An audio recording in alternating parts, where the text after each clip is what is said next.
saya salah satu dari mahasiswa STT Kingdom Surabaya. Banyak teman yang bertanya kepada saya, kenapa saya harus berkuliah lagi. STT Kingdom merupakan jawaban dari kerinduan saya selama ini yang ingin mempelajari Alkitab lebih detail, lebih sistematis, dan lebih serius. STT Kingdom mengekuip mahasiswanya dengan pelajaran-pelajaran berkualitas seperti mempelajari Alkitab dari bahasa aslinya, dari sistematikanya, dari historinya, sehingga penafsiran Alkitab dapat dimengerti dengan tidak sembarangan. Lebih dari itu, STT Kingdom membuka paradigma yang benar tentang kerajaan Allah, sehingga setiap mahasiswa dapat menerapkan setiap prinsip-prinsip kebenaran di dalam hidup sehari-hari, baik di gereja, baik di pekerjaan, di keluarga, maupun di masyarakat. Saya secara pribadi menerima berkat yang besar dari STT Kingdom, sehingga saya lebih mengerti tujuan dan panggilan hidup saya di dalam kerajaannya. Terima kasih, Tuhan Yesus memberkati.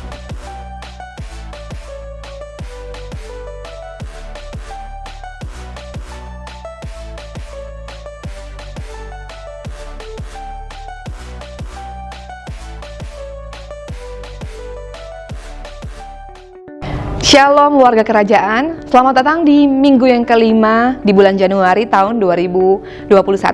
Dan selamat datang juga buat saudara-saudara yang baru pertama kali mengikuti ibadah di Rock Surabaya. Kami mengucapkan welcome to Rock Surabaya. Hari ini, mari kita buka hati dan pikiran kita untuk menerima kebenaran firman Tuhan yang akan memerdekakan kita. Kita juga boleh menikmati hadirat Tuhan yang begitu luar biasa pada hari ini. Ini merupakan sebuah berkat yang sangat besar, di mana kita bisa mendapatkan kekuatan baru di dalam Tuhan. Dan hari ini kita akan dilayani firman Tuhan oleh Pastor Jose Carroll. Beliau adalah Senior Associate Pastor dari Jakarta Praise Community Church. Dan hari ini ada perjamuan kudus, diharapkan untuk boleh menyiapkan anggur dan roti perjamuan. Berikut beberapa informasi gereja untuk minggu ini. Telah dibuka pendaftaran Rock Journey Believer Class angkatan yang ke-10. Dan untuk informasi dan pendaftaran, saudara bisa menghubungi PDM Daniel Handi. Dan untuk kelas akan dimulai pada tanggal 2 Februari dan akan terus dilanjutkan setiap hari Selasa jam 19.00 via Zoom. Terus ikuti episode terbaru podcast Kingdom Insight yang diadakan di YouTube channel kami Rock Surabaya setiap hari Selasa pukul 7.30 malam. Kami juga mau mengundang untuk Bapak Ibu Saudara-saudari untuk kita boleh memuji menyembah Tuhan dan berdoa bersama-sama di dalam Kingdom Worship Night yang akan diselenggarakan pada hari Jumat tanggal 5 Februari jam 19.00 di YouTube channel kami Rock Surabaya. Bagi saudara-saudara yang akan memberikan persembahan, saudara bisa memberikan persembahan di nomor rekening gereja atau bisa scan QR Code berikut ini. Dan saudara-saudara, sebelum kita memulai ibadah hari ini, kita sama-sama akan mendengarkan suara gembala.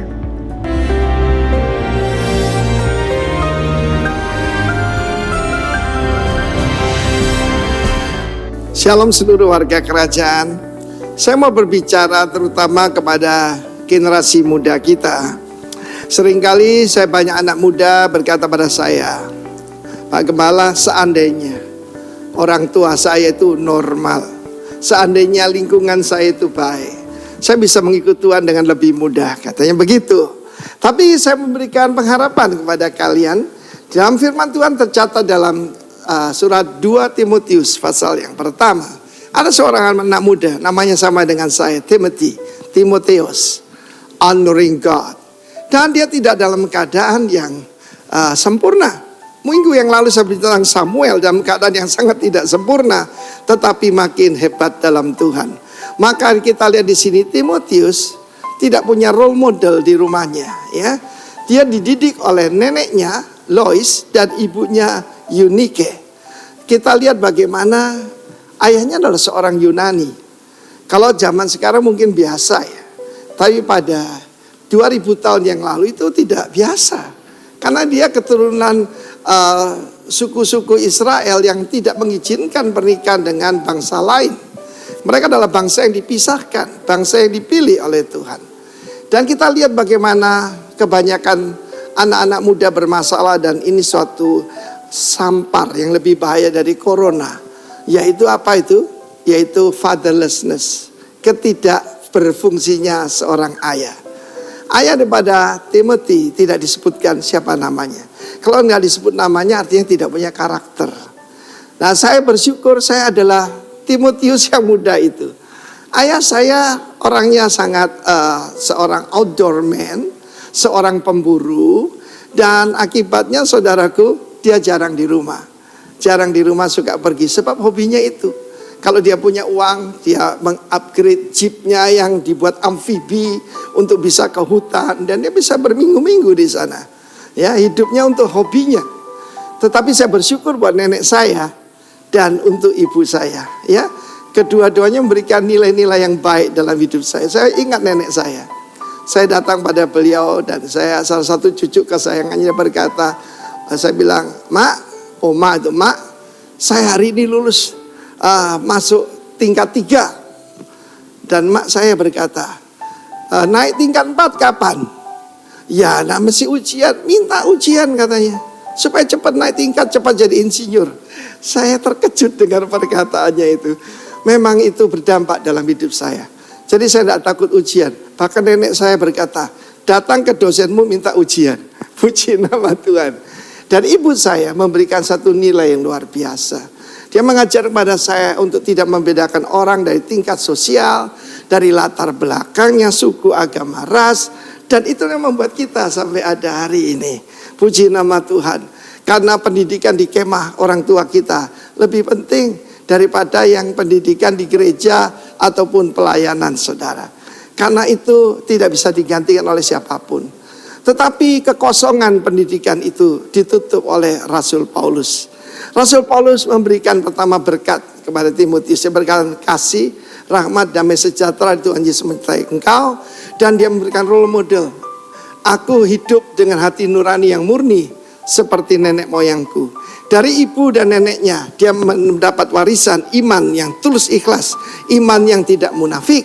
Dan Rasul Paulus berdoa untuk Timotius siang dan malam. Dan satu lagi, dia menumpangkan tangannya sehingga dia mengobarkan karisma Tuhan yang ada di dirinya. Dan Timotius muda menjadi rasul muda yang luar biasa. Dia menjadi penilik jemaat ya di beberapa gereja besar. Puji nama Tuhan. Tuhan tidak memberikan kepada kita roh ketakutan, roh kegagalan, tapi roh yang membangkitkan kasih, kuasa, dan pikiran yang sehat. Tuhan memberkati kita semua. Jangan putus asa. Karena itu temukan juga Bapak rohanimu. Tuhan memberkati. Haleluya. Amin. Demikian suara gembala yang sudah kita dengarkan bersama-sama. Dan hari ini kita akan segera memulaikan ibadah ini. Mari kita buka hati dan saya akan memimpin saudara dalam doa. Mari kita berdoa. Bapa di sorga, kami mengucap syukur buat hari ini, buat persekutuan yang indah pada minggu hari ini Tuhan. Kami mengucap syukur Tuhan kalau hadirat-Mu betul-betul nyata boleh kami rasakan. Di tempat ini, di hati kami masing-masing, kami berdoa ibadah ini adalah ibadah yang penuh dengan kuasa, yang mengubahkan pikiran kami, mengubahkan hati kami, yang sakit disembuhkan, yang lemah dikuatkan, kami yang kehilangan pengharapan, kami mendapatkan pengharapan di dalam Engkau saja. Kami buka ibadah ini di dalam nama Tuhan Yesus Kristus, Raja kami yang hidup. Haleluya. Amin. Shalom, terpuji nama Tuhan, mari puji Dia dengan segenap hatimu. Haleluya.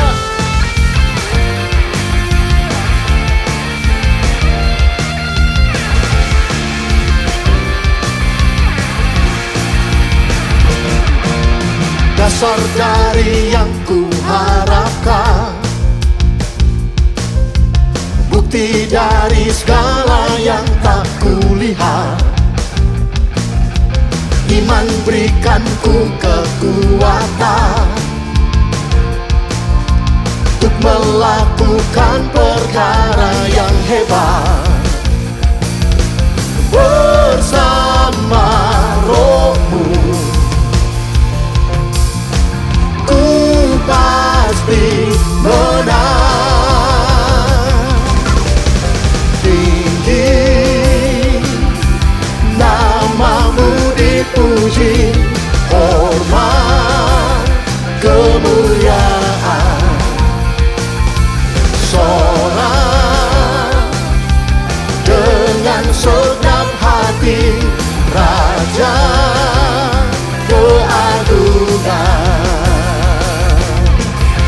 bersuka cita, mari bertepuk tangan bersama dan puji Dia. Mari katakan bersama, kau tak biarkan pencobaan. Kau tak biarkan pencobaan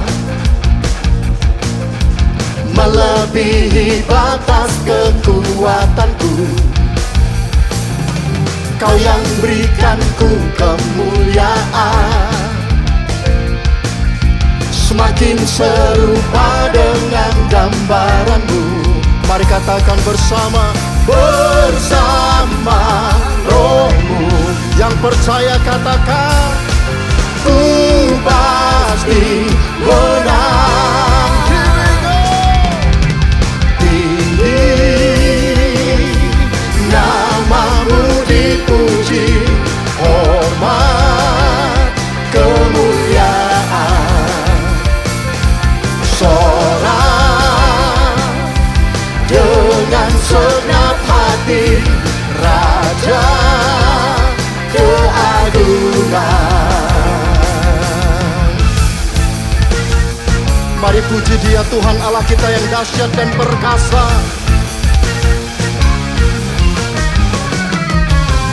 Mari katakan bersama, tinggi namamu dipuji, hormat kemuliaan. Sorak dengan segenap hati, Raja keagungan. Tinggi namamu dipuji, hormat kemuliaan. Sorak dengan segenap hati, Raja keagungan. Katakan, Raja keagungan, Raja keagungan.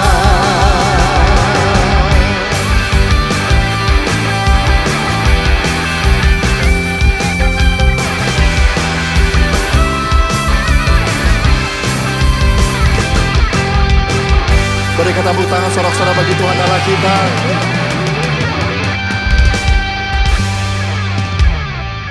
Kita siapkan hati kita di hadapan Tuhan. Kita bawa setiap penyembahan kita mengucap syukur. Kami berterima kasih Tuhan. Kami bangga punya Tuhan Yesus yang besar. Terima kasih Bapa. Ajar setiap kami untuk terus mempercayai kuasa Tuhan yang tidak terbatas. Mari bawa setiap hatimu mengucap syukur. Terima kasih. Kami bersyukur Tuhan. Kau yang terbaik. Glory, glory bagimu.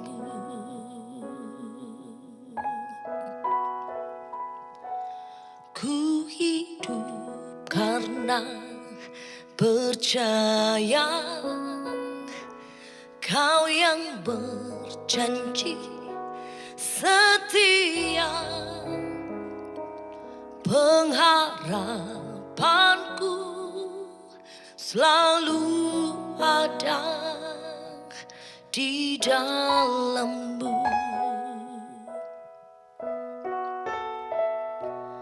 Ku tidak akan menyerah meski dalam kesesakan. Seluruh hidupku dalam genggaman-Mu. Bersama kita berkata di hadapan Tuhan.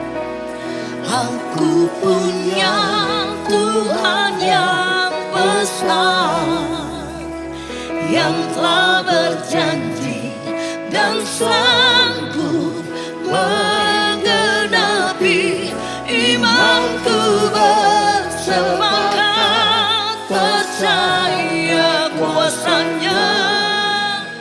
ku terima sekarang kemenangan darimu. Katakan, ku hidup karena percaya Kau yang berjanji setia, pengharapanku selalu ada di dalam-Mu. Kami tidak akan pernah menyerah. Ku tidak akan menyerah meski dalam kesesakan. Seluruh hidupku dalam genggaman-Mu. Mari hidupkan pujian-Mu, sama-sama kita berkata, aku punya Tuhan yang besar, yang telah berjanji dan selalu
Semua karena kasih-Mu Tuhan.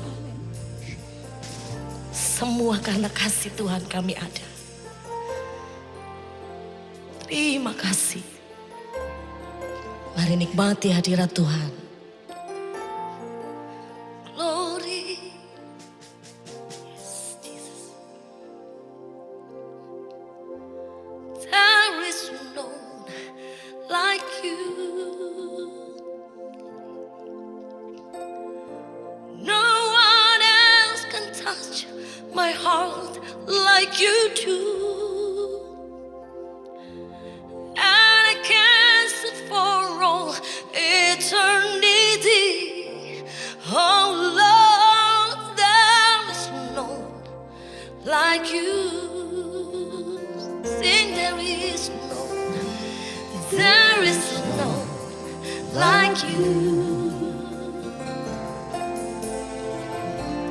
No one else can touch my heart like you do.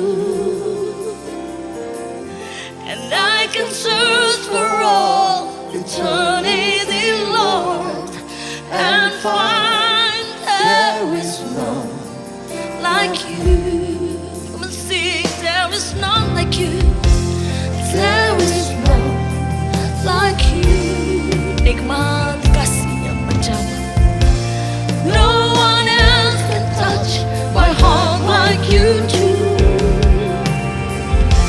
And I can search for all eternity, Lord, and find there is no one like you. Oh, tiada seperti Kau, tiada seperti Kau, yang telah menjawab setiap hatiku. Tak seorang pun di dalam hidup ini seperti Kau, Tuhan. Tiada seperti Kau, tiada seperti Kau, yang telah menjamah setiap hatiku. Tak seorang pun di dalam hidup ini seperti Kau, Tuhan. There is none like you, yeah. There is none like you. Come and sing, hallelujah. No one else can touch my heart like you do. And I can search for all eternity, Lord, and find there is no one like you. Yeah, I can search for all eternity, Lord, and find there is no one like you. Tak seorang pun, katakan.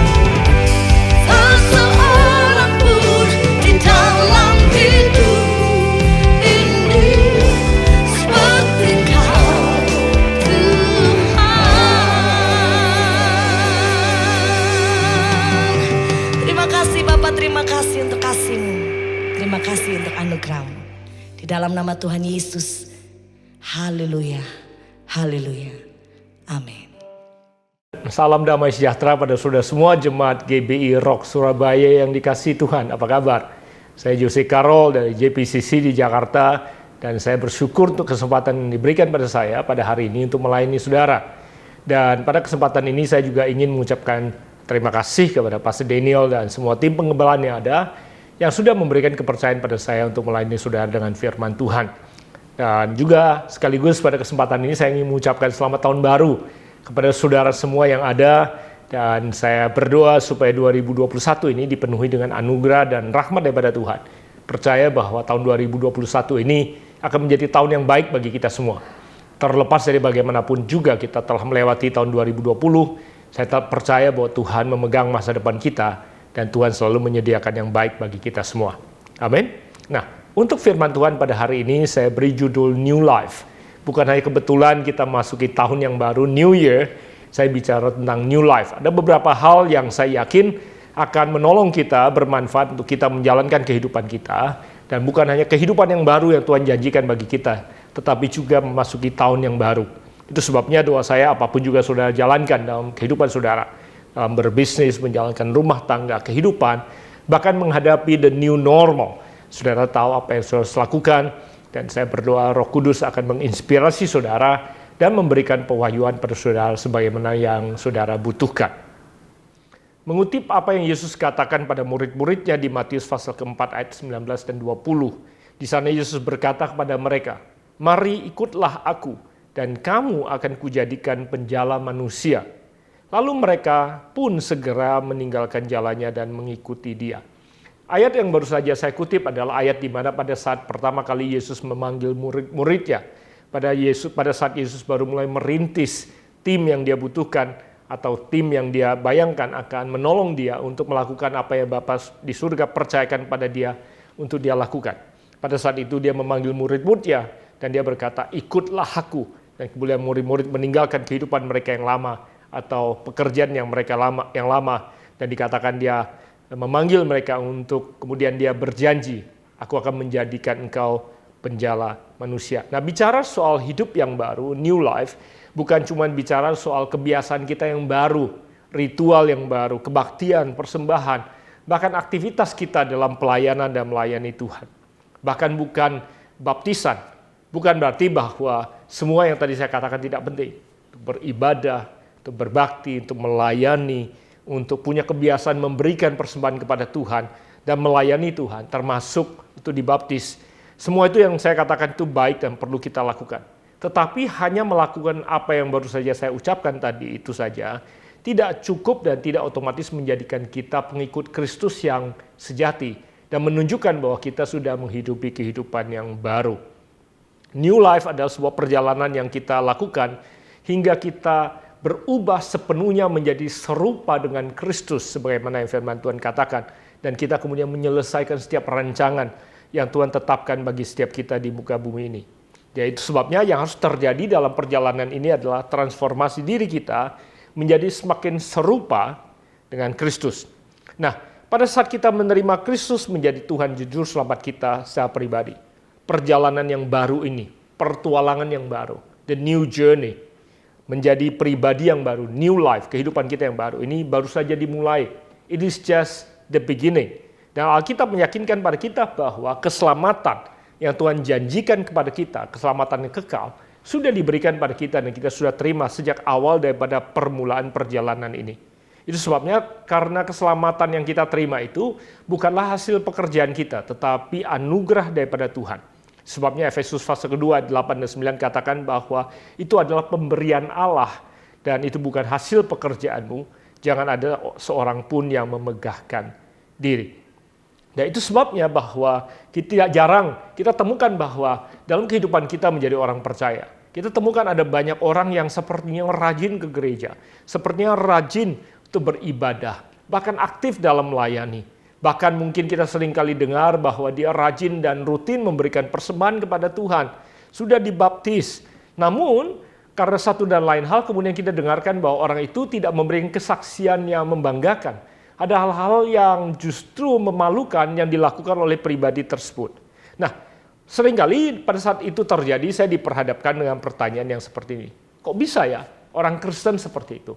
Kok bisa ya anak Tuhan seperti itu? Kok bisa ya orang rajin bergereja, rajin memberikan persembahan, rajin melayani Tuhan, aktif di dalam organisasi gereja, kemudian melakukan hal yang memalukan seperti itu? Kesimpulan saya adalah bahwa ada banyak pribadi yang seperti itu memulai perjalanan mereka bersama dengan Tuhan. Mereka menerima Tuhan menjadi Tuhan dan Juru Selamat mereka. Tetapi mereka kemudian tidak lagi terus bertumbuh menjadi pengikut Kristus yang sejati, memperbarui kehidupan mereka atau menghidupi their new life, to become the new person, menjadi pribadi ciptaan yang baru yang Tuhan inginkan. Dan akibatnya mereka hanya memulai perjalanan tersebut, tetapi mereka tidak melanjutkan perjalanan yang seharusnya mereka lanjutkan dan mereka selesaikan. Sebabnya seringkali kita harus temukan bahwa menjadi pengikut Kristus bukan hanya sekedar rajin dan rutin beribadah atau beraktivitas agamawi saja. Kita tidak dapat menjadi pengikut Kristus yang sejati tapi tidak melakukan apa yang Kristus katakan dalam kehidupan kita. Kita tidak bisa berkata kita pengikut Kristus, tapi masih membenci, tidak rela mengampuni, menipu, berhutang tidak membayar, membenci, dan tidak mengasihi. Sebabnya di dalam Lukas pasal ke-6 ayat ke-46, Yesus pernah memperingatkan kita. Dia berkata pada saat mengajar, dia berkata, "Mengapa kamu berseru kepadaku, Tuhan, Tuhan, padahal kamu tidak melakukan apa yang aku katakan?" Menjadi murid dan pengikut Kristus yang sejati, to live the new life, Tuhan yang berikan pada kita, adalah melakukan semua yang telah Dia perintahkan kepada kita. Dan bukan hanya sebagian saja. Jadi kata kuncinya adalah melakukan semua yang Tuhan perintahkan kepada kita. Jadi saudara, kalau kita bicara soal menghidupi kehidupan yang baru, new life, apa artinya hidup yang baru, menjadi manusia ciptaan yang baru? Ada beberapa pemikiran yang saya bagikan pada saudara, akan menolong saudara untuk menghidupi kehidupan yang baru yang Tuhan telah berikan bagi kita. Sekaligus juga saudara bisa memakai prinsip kebenaran firman Tuhan ini, menghidupi kehidupan di tahun yang baru ini, di tahun 2021 ini. Sudah siap? Hidup yang baru diawali dengan yang pertama, pelajaran pertama, meninggalkan cara hidup yang lama. Pada saat Yesus berkata pada mereka, "Mari ikutlah aku, dan kamu akan kujadikan penjala manusia," dikatakan kalimat berikutnya adalah, "Lalu mereka pun segera meninggalkan jalannya dan mengikuti Dia." Nah, kehidupan yang baru hanya bisa kita hidupi apabila kita bersedia meninggalkan yang lama. Nah, saudara, ada banyak kita bergumul untuk meninggalkan yang lama. Demikian juga pada saat kita memperkenalkan hidup yang baru kepada banyak orang, seringkali kita kesulitan untuk memperkenalkan pada mereka kehidupan yang baru karena mereka belum rela meninggalkan yang lama. Nah, dalam kehidupan rohani saya belajar bahwa Yesus pada saat Dia menawarkan kehidupan yang baru, Yesus tidak pernah menjelek-jelekan masa lalu kita. Dia tidak pernah merendahkan masa lalu kita. Yang Dia lakukan adalah sibuk memperkenalkan masa depan yang Dia sediakan bagi kita. Pada saat Dia panggil murid-muridnya segera meninggalkan pekerjaan mereka atau kehidupan mereka yang lama adalah menjala ikat. Karena Yesus menjanjikan pada mereka bahwa Yesus akan menjadikan mereka penjala manusia. Nah, dalam pengalaman saya berjalan bersama dengan Tuhan, Tuhan selalu memperkenalkan masa depan yang Dia sediakan bagi kita. Dan tanpa ragu pada saat kita bisa melihat dan mengenali apa yang Tuhan janjikan pada kita, kita dengan rela meninggalkan yang lama. Coba bayangkan kalau seandainya saya ingin memperkenalkan pada saudara atau promosi produk yang baru bagi saudara. Misalnya katakanlah HP yang saya pegang, HP yang terbaru, yang paling canggih. Nah, salah satu cara yang paling efisien untuk saya bisa memperkenalkan produk yang baru, HP yang baru, sehingga saudara rela untuk menukarkan HP yang lama yang sudah pegang dengan HP yang baru yang saya tawarkan adalah apabila saya sibuk memperkenalkan kepada saudara apa saja kecanggihan, kehebatan, dan dapat dilakukan oleh HP yang baru ini yang tidak dapat dilakukan oleh HP yang sudah miliki. Apalagi kalau saya bisa memberitahukan bahwa biayanya atau harganya sama sekali tidak mahal dan sangat terjangkau. Apalagi lebih murah daripada apa yang sudah pernah bayarkan. Saya yakin tanpa ragu dan tanpa berpikir terlalu panjang, saudara pasti akan rela meninggalkan apa yang ada di tangan saudara, HP yang lama, untuk segera saudara terima yang baru yang sedang saya perkenalkan. Dan saya temukan itulah yang Alkitab ajarkan pada kita.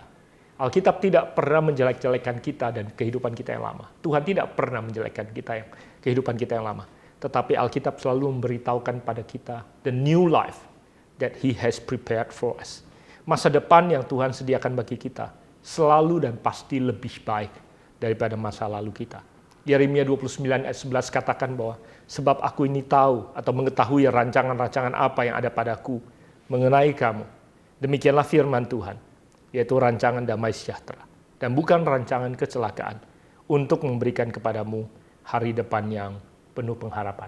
Saudara, di dalam Tuhan, kalau sudah mengikut Tuhan, Tuhan selalu menyediakan yang lebih baik bagi saudara di depan. Karena apa yang Tuhan sediakan bagi kita selalu ada di depan. Amsal 23 ayat 18 dan 19 katakan seperti ini. Karena masa depan sungguh ada dan harapanmu tidak akan hilang. Hai anakku, dengarkanlah dan jadilah bijak. Tujukanlah hatimu ke jalan yang benar.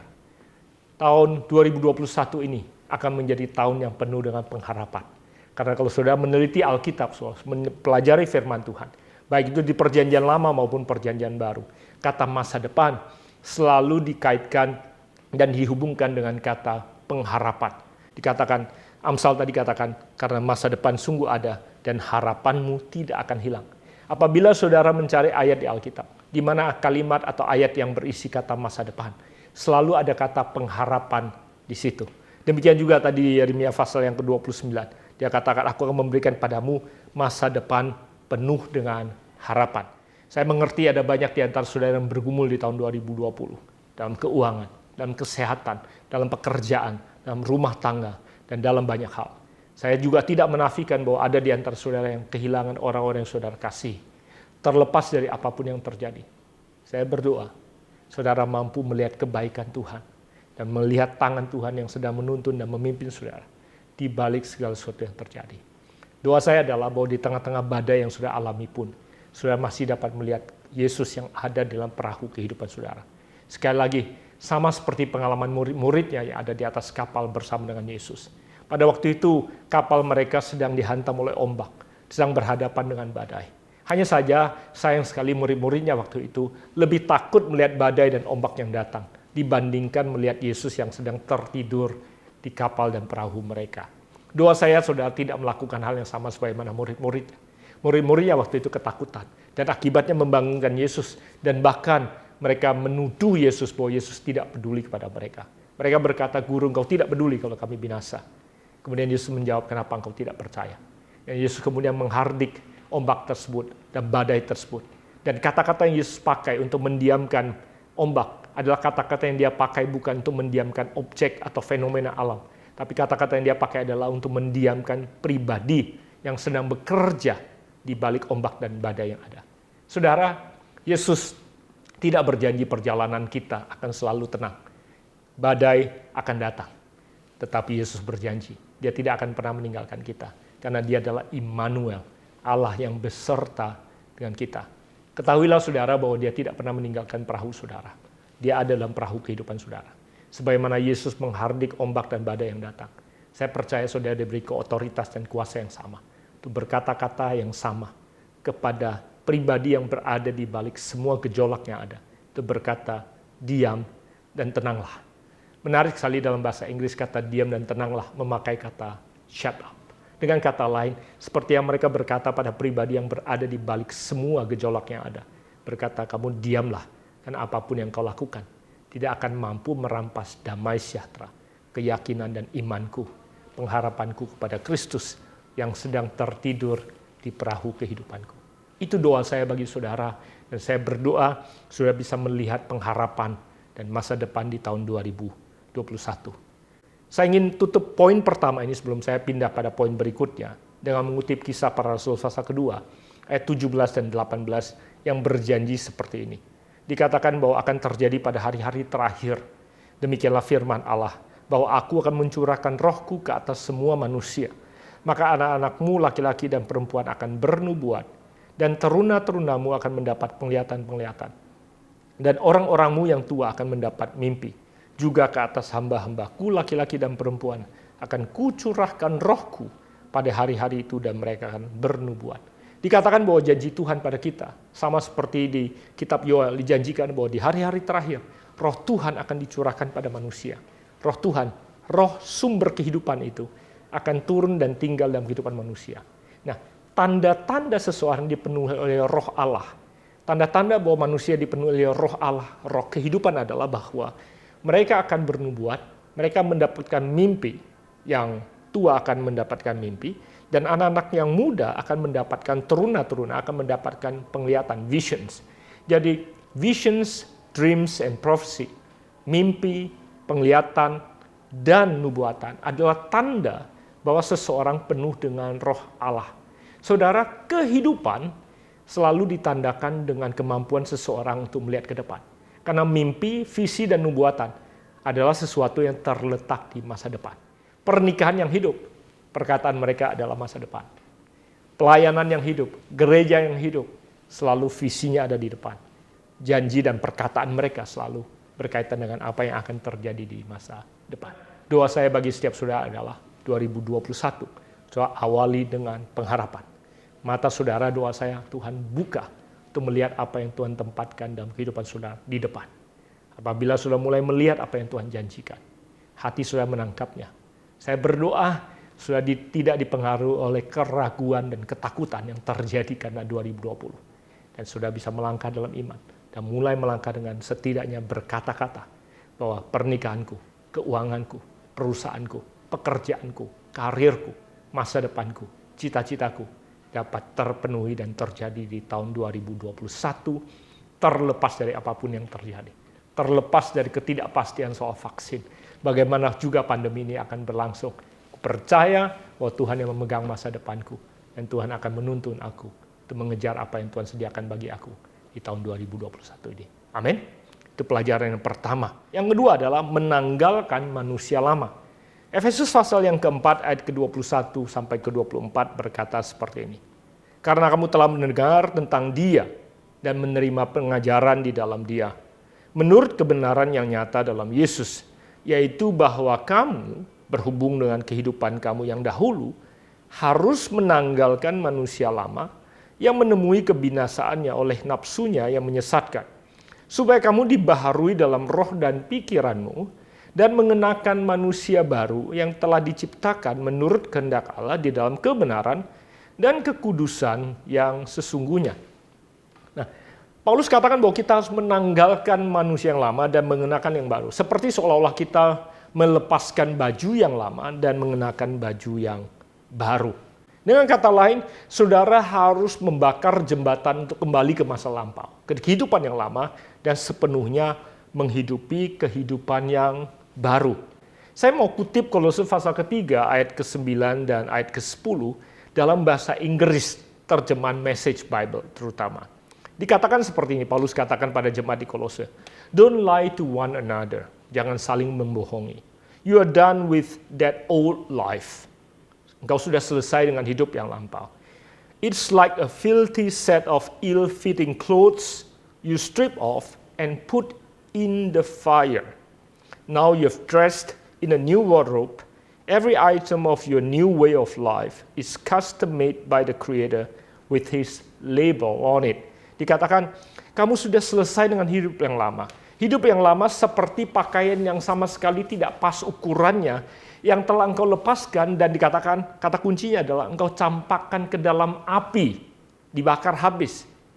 Tidak bisa lagi saudara kangen dengan baju yang lama, hidup yang lama, yang mana sebentar-sebentar saudara pakai kembali. Kalau mengingat cara Tuhan bekerja dalam kehidupan kita, saya ingat perjalanan bangsa Israel keluar dari Mesir. Saudara, bangsa Israel minta kepada Tuhan itu dibebaskan daripada kehidupan mereka yang lama di Mesir. Tuhan menjawab mereka, begitu mereka keluar dari Mesir, dalam perjalanan mereka menuju janji Tuhan, tanah perjanjian, baru saja mereka bertemu dengan masalah. Sebegitu mereka ketemu dengan masalah, segera mereka ingin kembali ke masa lampau mereka. Saya temukan bahwa ada banyak orang percaya yang seperti itu.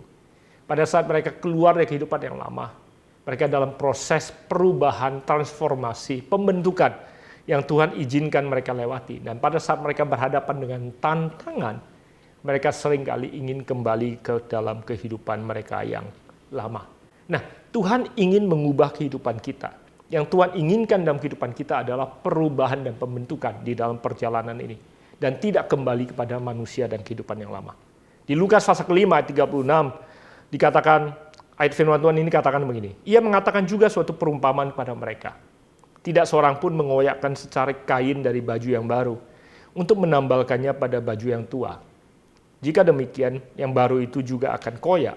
Dan pada yang tua itu tidak akan cocok kain penambal yang dikoyakkan dari yang baru itu. Dengan kata lain, yang Tuhan inginkan dari kehidupan kita bukanlah menambal yang lama dengan sepotong kain yang baru, atau cuman mengubah sebagian daripada kantong kirbat kehidupan yang lama dengan sebagian daripada yang baru.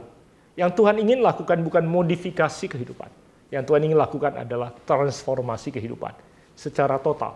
Tuhan tidak ingin cuma sebagian kehidupan kita yang berubah. Tuhan ingin secara menyeluruh, seluruh kehidupan kita berubah. Itu sebabnya saya temukan dalam perjalanan rohani saya. Tuhan tidak akan membiarkan kita menyimpan sedikit pun kehidupan yang lama. Itu sebabnya dikatakan, biarlah kita mencampakkan kehidupan yang lama ke dalam api. Kita harus menanggalkan yang lama dan menghidupi yang baru. Saudara, saya tidak tahu berapa banyak saudara yang dalam perjalanan rohani saudara menghidupi yang baru yang Tuhan sediakan, seringkali saudara kembali kepada yang lama. Atau bahkan saudara tidak lepas yang lama, berusaha untuk mengenakan pakaian yang baru, menutupi yang lama.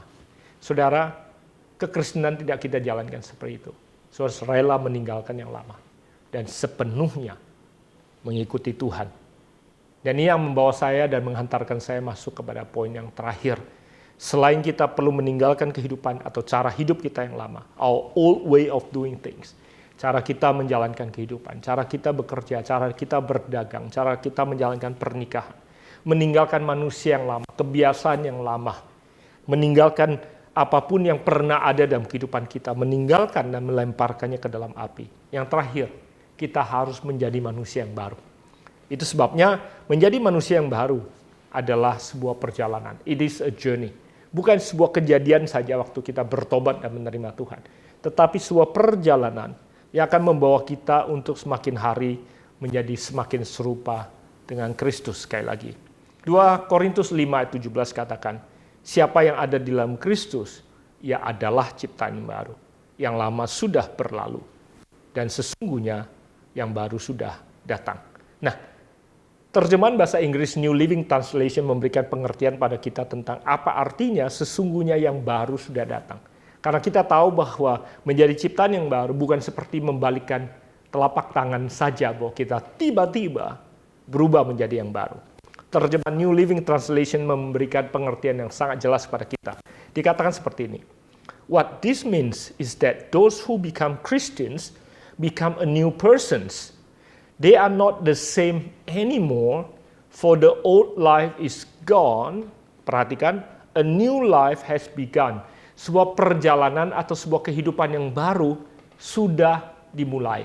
Atau proses perubahannya kepada yang baru sudah dimulai. Sudah mulai masuk dalam perjalanan yang baru. Kita belum tiba di tanah perjanjian, tapi sebuah perjalanan dimulai.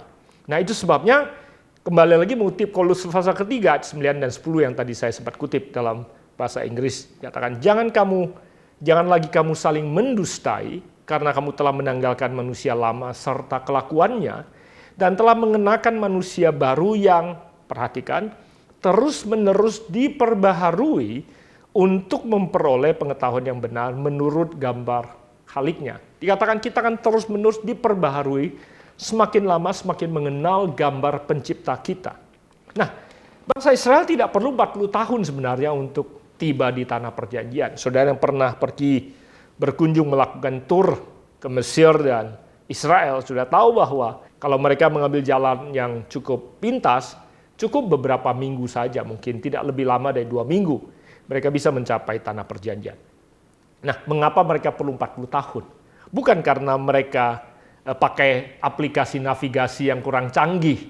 Saudara, ribuan tahun yang lalu Alkitab sudah mencontohkan pada kita, memberitahukan pada kita bahwa bangsa Israel punya aplikasi navigasi yang sangat canggih. Saudara, aplikasi navigasi yang paling canggih, siangnya seperti awan, malamnya seperti api. Itu aplikasi navigasi yang mereka pakai. Tuhan yang sendiri menuntun mereka. Nah, saking canggihnya aplikasi ini bukan hanya menentukan arah dan jalan kecepatannya, tapi aplikasi ini juga membaca sikap hati mereka. Nah, alasan mengapa mereka perlu 40 tahun sudah pasti sudah tahu, karena mereka belum siap untuk menduduki tanah perjanjian. Tuhan tahu mereka belum siap menduduki tanah perjanjian. Mereka sudah keluar dari Mesir, tapi cara hidup Mesir, manusia Mesir belum meninggalkan mereka. Itu sebabnya mereka belum siap untuk menduduki dan mengelola tanah perjanjian. Kadangkala Tuhan terpaksa untuk mengizinkan kita berjalan lebih panjang, melewati rute yang lebih jauh, karena Tuhan ingin kita berubah, membentuk kita menjadi individu yang sanggup dan untuk mengelola apa yang Tuhan janjikan. Jadi semua yang Tuhan izinkan kita lewati dalam kehidupan ini, tujuannya adalah untuk membentuk kita menjadi pribadi yang siap untuk mengelola apa yang Tuhan telah sediakan pada kita. Bangsa Israel harus melewati perjalanan yang sangat tidak jelas, unknown, rute yang tidak jelas, unclear, dan bahkan schedule, jadwal yang uncertain, tidak pasti. Sudah membaca, mereka sama sekali tidak tahu sebenarnya arahnya tanah perjanjian kemana. Kapan belok kiri, kapan belok kanan. Kapan jalan, kapan berhenti. Karena dikatakan bahwa tiang awan bisa bergerak tiba-tiba. Tiang api bisa bergerak tiba-tiba. Kadang-kadang tiang awan dan tiang api itu berhenti bertahun-tahun. Kadang-kadang cuma berhenti beberapa jam atau 1 hari saja. So, bangsa Israel dibuat tidak nyaman, tidak pasti, karena Tuhan ingin melatih mereka untuk belajar percaya, belajar tergantung, dan belajar taat kepada Tuhan. Sometimes God leads us through the long way for us to learn and change along the way. Nah, pertanyaannya adalah, apakah saudara selama ini belajar dan belajar taat, belajar percaya, belajar untuk percaya kepada Dia, sehingga semakin hari saudara menjadi semakin serupa dengan Tuhan. Dan untuk menutup, saya mengutip Kolose pasal yang ketiga, karena tujuan Tuhan membentuk kita bukan hanya untuk kita siap mengelola dan menerima janji atau tanah perjanjian, tetapi supaya dunia sekitar kita dapat mengenali Tuhan yang adalah pencipta kita. Karena kita diciptakan serupa dan segambar dengan Tuhan. Tujuannya adalah Tuhan ingin dunia bisa mengenali sidik jari dan pekerjaan Tuhan di dalam kehidupan kita. Untuk menutup, saya ingin sekali lagi mengutip Kolose pasal ketiga ayat 9 dan 10 yang tadi saya sudah kutip. Dikatakan, don't lie to one another. You are done with that old life. It's like a filthy set of ill-fitting clothes you have stripped off and put into fire. Now you've dressed in a new wardrobe. Every item of your new way of life is custom-made by the Creator. Dan kalimat yang saya ingin kutip adalah with His label on it. Dengan kata lain, manusia yang baru yang kita pakai, ini ada sidik jari, ada mereknya Tuhan. Pertanyaan saya adalah, mampukah orang-orang di sekitarmu mengenali Dia, desainer, pencipta kehidupanmu yang baru? Dan pada saat dunia melihat perbuatanmu yang baik, mereka dapat memuliakan Bapamu yang di surga, kata Matius pasal ke-5 ayat ke-16. Itu adalah tujuan yang Tuhan ingin bangun dalam kehidupan kita. Doa saya adalah di tahun 2021 ini, saudara bukan hanya mampu meninggalkan kehidupan dan cara hidup yang lama, meninggalkan kebiasaan dan manusia yang lama, tapi saudara menghidupi manusia yang baru, dan dunia sekitarmu dapat mengenali sidik jari dan pekerjaan Tuhan di dalam kehidupan saudara. Dan Tuhan dapat dipermuliakan di dalam dan melalui kehidupan saudara. Amen. Doa saya bagi saudara adalah your new life dapat menjadi berkat dimanapun juga Tuhan menempatkan engkau. Sekali lagi, sebelum saya berdoa bagi saudara, saya membacakan Mazmur pasal ke-23 ayat pertama bagi saudara. Dikatakan Mazmur Daud, Tuhan adalah gembalaku, takkan kekurangan aku. Ia membaringkan aku di padang yang berumput hijau. Ia membimbing aku ke air yang tenang. Ia menyegarkan jiwaku. Ia menuntun aku di jalan yang benar. Oleh karena namanya. Sekalipun aku berjalan dalam lembah kekelaman, aku tidak takut bahaya. Sebab engkau besertaku. Gadamu dan tongkatmu itulah yang menghibur aku. Kau menyediakan hidangan bagiku di hadapan lawanku. Kau mengurapi kepalaku dengan minyak. Pialaku penuh melimpah. Kebajikan dan kemurahan belaka akan mengikuti aku seumur hidupku, dan aku akan diam di dalam rumah Tuhan sepanjang masa. Saya ingin menutup dengan berkata kepada beberapa saudara, yang mungkin 2020 engkau hidup dengan taat kepada Tuhan. Selama ini saudara tidak hidup jauh daripada Tuhan. Namun, walaupun saudara sudah hidup taat dan hidup dalam jalan yang benar, saudara sedang menghadapi badai dan menghadapi kesulitan. Saya ingin Mazmur 23 ini menjadi kekuatan bagi saudara.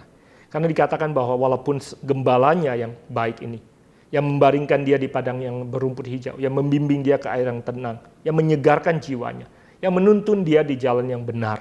Namun walaupun dia dituntun di jalan yang benar, namun dikatakan bahwa ia tetap harus melewati lembah kekelaman. Saudara, kadangkala walaupun kita berada di jalan yang benar, bukan berarti kita tidak akan melewati lembah yang kelam. Doa saya bagi setiap saudara yang berada di jalan yang benar, namun engkau sedang berada di lembah yang kelam. Saya berdoa supaya engkau juga bisa berkata, aku tidak takut bahaya, karena Tuhan besertaku. Gadanya dan tongkatnya, itulah yang menghibur aku. Sehingga engkau juga dapat berkata, bahwa engkau bisa berpesta, karena Tuhan telah menyediakan hidangan bagimu di hadapan lawan-lawanmu. Dan saya percaya bahwa kemurahan dan kebajikan akan menyertai kehidupanmu, seumur hidupmu, sampai selama-lamanya. Saudara, Saya berdoa bahwa ini bisa menjadi nubuatan profetik bagi setiap saudara yang mendengarkan firman Tuhan ini. Pada saat engkau mendengar firman, ada iman yang bangkit, ada pengharapan yang bangkit, dan engkau percaya dan memperkatakannya, dan biarlah janji dan firman Tuhan ini digenapi dalam kehidupan saudara. Mari kita berdoa bersama-sama. Tuhan, aku bawa jemaat-Mu menghadap Engkau. Doa hamba adalah biar 2021 ini dipenuhi dengan janji dan pengenapan anugerah-Mu dalam kehidupan mereka. Pada saat mereka bersedia meninggalkan kehidupan yang lama, cara hidup yang lama, menanggalkan manusia yang lama, menghidupi manusia baru. Berdoa supaya mereka Tuhan pakai untuk menjadi kesaksian dimanapun mereka berada. Doa hamba saat ini adalah Tuhan memberkati pernikahan mereka, rumah tangga mereka, pekerjaan mereka, kesehatan mereka. Tutup mereka, bungkus mereka dengan kuasa darah-Mu. Dan hamba minta anugerah Tuhan ini turun hanya di dalam nama Yesus Kristus Tuhan. Amin dan amin. Tuhan Yesus memberkati. Saudara-saudara yang dikasihi Tuhan, hari ini Tuhan begitu berkemurahan kepada kita semua dan tidak terasa kita sampai di minggu terakhir dari bulan Januari. Dan saudara, hampir selama 1 bulan ini penyertaannya, saya percaya dahsyat, mulia, ajaib dalam kehidupan saudara. Hari ini juga Tuhan menyatakan akan kebenaran firman-Nya lewat hamba-Nya, dan biarlah kiranya saya berdoa kebenaran firman ini boleh saudaraku menyertai akan kehidupan kita dan membawa kita untuk makin mengenal dan makin intim dengan Dia. Dia Allah, Dia Tuhan, Dia Raja kita, Dia juga Bapa kita. Mari kita berdoa. Bapa, terima kasih untuk kebenaran firman-Mu yang dahsyat, mulia, dan ajaib buat kami semua. Kami mau membawa firman kebenaran ini masuk dalam kehidupan kami. Tuhan biar kiranya firman ini boleh termaterai dalam hati, batin, dan pikiran kami. Dan menuntun kami untuk menjadi makin serupa dengan Kristus sendiri. Berkati hamba-Mu yang sudah Tuhan memberitakan akan kebenaran ini, tambah-tambahkan hikmat dalam kehidupannya. Terima kasih. Dan sebentar kalau kita akan masuk dalam perjamuan, saya juga mengajak saudara semua untuk mengangkat roti dan anggur ini. Mari kita berdoa. Bapa, ini roti dan anggur biasa, namun kami menaruh iman di dalam semua yang sebentar kami akan lakukan. Kami percaya ketika kami makan roti ini dan minum anggur ini, Tuhan di dalam kami di dalam Tuhan. By faith kami percaya, kami terhubung, kami terkoneksi dengan pribadi-Mu sendiri, dan Engkau berkata kami akan berbuah lebat bagi kemuliaan nama-Mu. Terima kasih Bapa, kami ucap syukur. Ambil roti saudaraku bersama-sama dengan saya. Angkat bersama-sama roti ini. Demikian pada malam waktu Tuhan Yesus diserahkan, Ia mengambil roti, mengucap syukur, memecah-mecahkannya dan berkata, inilah tubuhku yang dipecah-pecah buat kamu. Jadikanlah ini sebagai peringatan akan apa yang aku lakukan. Saudara, bukankah roti yang telah dipecah-pecahkan ini adalah merupakan persekutuan kita dengan tubuh Kristus? Amin. Mari kita makan sama-sama dalam nama Yesus. Terima kasih.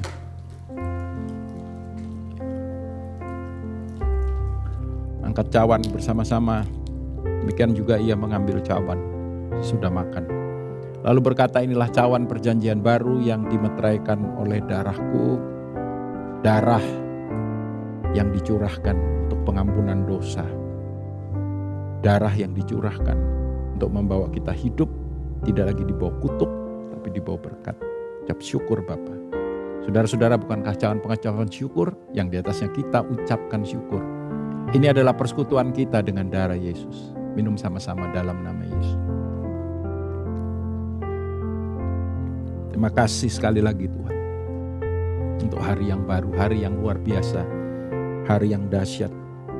Dan biar kiranya juga hamba-Mu mau berdoa untuk setiap saudara yang selama bulan Januari ini berulang tahun, dan juga untuk setiap saudara yang memperingati anniversary ulang tahun pernikahan saudara. Mari kita berdoa. Bapa, 1 tahun Engkau sudah menyertai kami, dan kami percaya di bulan-bulan yang baru dan di tahun yang baru ini lebih lagi Engkau membawa kami bertumbuh dalam kedewasaan.